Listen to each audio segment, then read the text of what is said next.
notre justice ne vient pas de nous. Notre justice vient de Dieu. Et nous avons vu que c'est un don. C'est un don. En réalité, nous les chrétiens aujourd'hui, on doit même plus s'attarder sur les histoires de péché. Parce que l'apôtre Paul a dit c'est des choses élémentaires. On devrait déjà traverser ce domaine-là depuis. Et quelqu'un dira donc, c'est quoi donc le péché? Qu'est-ce que le péché donc? Et c'est important pour nous de savoir ça. Parce que Christ a partagé un message sur le concept du péché. Si vous rentrez dans PCD, vous allez pouvoir voir ce message là-bas. Sur le concept du péché.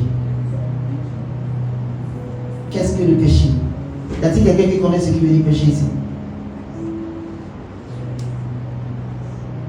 Alléluia. 1 Jean chapitre 3 verset 4. Regardons-moi 1 Jean chapitre 3 verset 4. Quiconque pêche transgresse la loi. Oui. Quiconque pêche transgresse la loi. Ou bien car le péché est la transgression de la loi. Voilà la signification du péché. Donc celui qui transgresse la loi est quoi? Selon la Bible, si tu transgresses la loi, tu es pécheur. Mais est-ce que nous, en tant que chrétiens, nous avons une loi qui nous a été donnée? En tant que chrétiens, nous n'avons pas de loi. J'espère que vous le savez. Aucune loi n'a été donnée à un chrétien. Si la transgression de la loi veut dire péché et qu'aucune loi n'a été donnée aux chrétiens, c'est donc quoi le péché pour un chrétien? C'est donc quoi?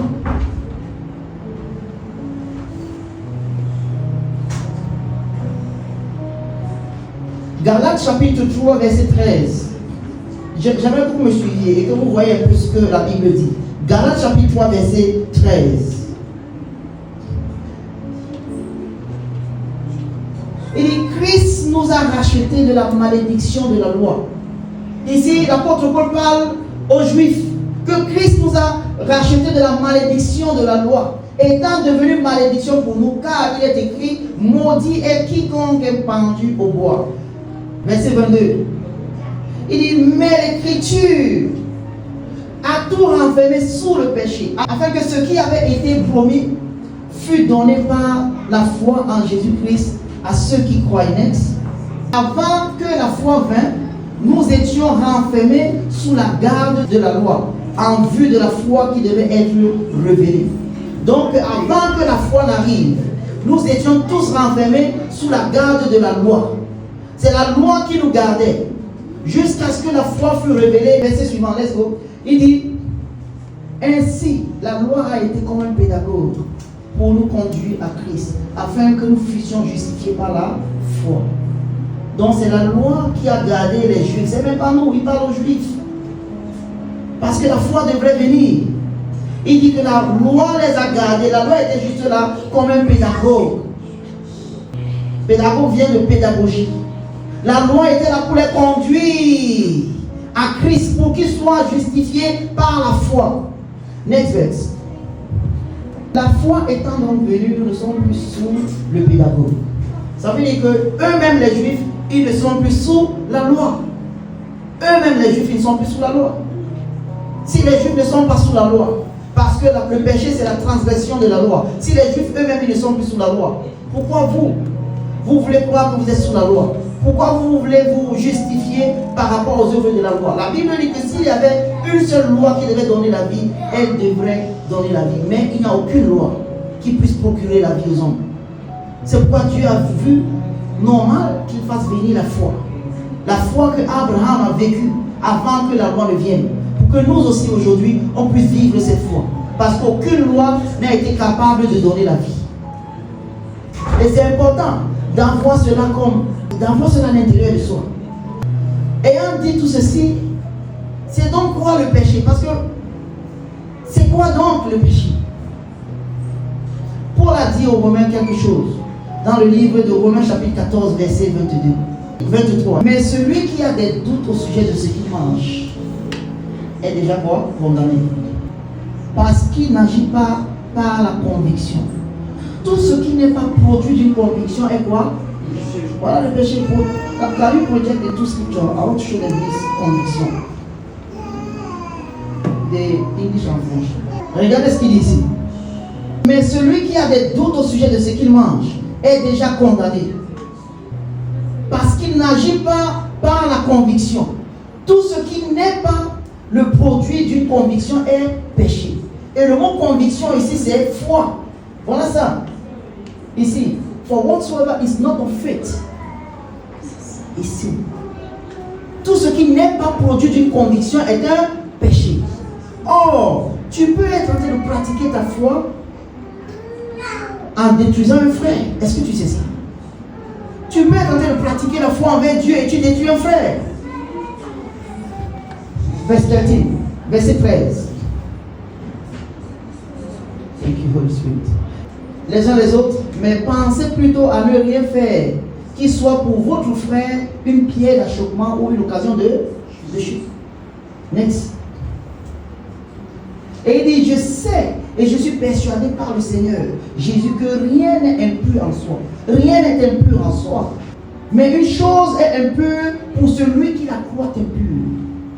Une chose n'est impure que pour celui qui la croit impure. Au verset 22. Verset 22. Can you go to verse 22? Verse 21. Il est bien de ne pas manger de viande, de ne pas boire du vin et de s'abstenir de ce qui peut être pour ton frère une occasion de chute, de scandale ou de faiblesse. Donc tu peux être en train de pratiquer ta foi, mais pendant que tu pratiques ta foi, tu as une occasion de chute, tu as une occasion de faiblesse pour ton frère. Or, toi, tu es en train d'agir par la foi.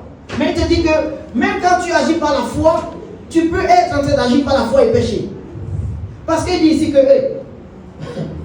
on a vu tout à l'heure que tout ce qui n'est pas produit d'une foi est un péché, n'est-ce pas? Mais je suis en train de démontrer quelque chose. Verset 22. Il dit, cette foi que tu as, cette foi-là que tu dis que tu as, garde-la pour toi devant Dieu. Oui, tu as la foi que tu peux insulter ta grand-mère. Dieu, ça ne va pas déranger Dieu. Mon frère, insulte ta grand-mère entre toi et ta grand-mère et Dieu. N'insulte pas ta grand-mère devant ton frère. Parce que quand tu vas insulter ta grand-mère devant un frère, il sera affaibli.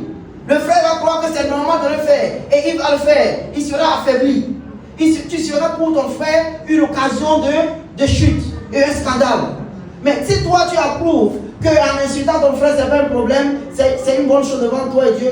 Il dit, fais-le. Il dit, cette foi que tu as, garde-la pour toi devant Dieu. Heureux celui qui ne se condamne pas lui-même dans ce qu'il approuve. Heureux l'homme qui ne se condamne pas lui-même sur ce qu'il approuve.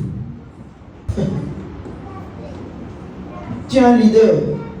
Dans ta tête, tu te dis que boire une biérette, j'aime appeler ça biérette, c'est pas un problème. C'est ta foi entre toi et Dieu. Bois ta biérette.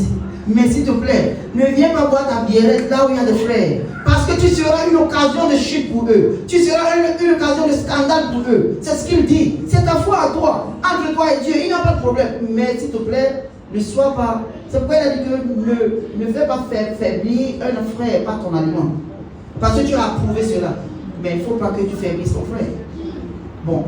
Ayant vu tout ceci, c'est donc quoi la foi? C'est donc quoi le péché, pardon? Parce que je viens de dire que le péché est tout ce qui n'est pas produit d'une conviction.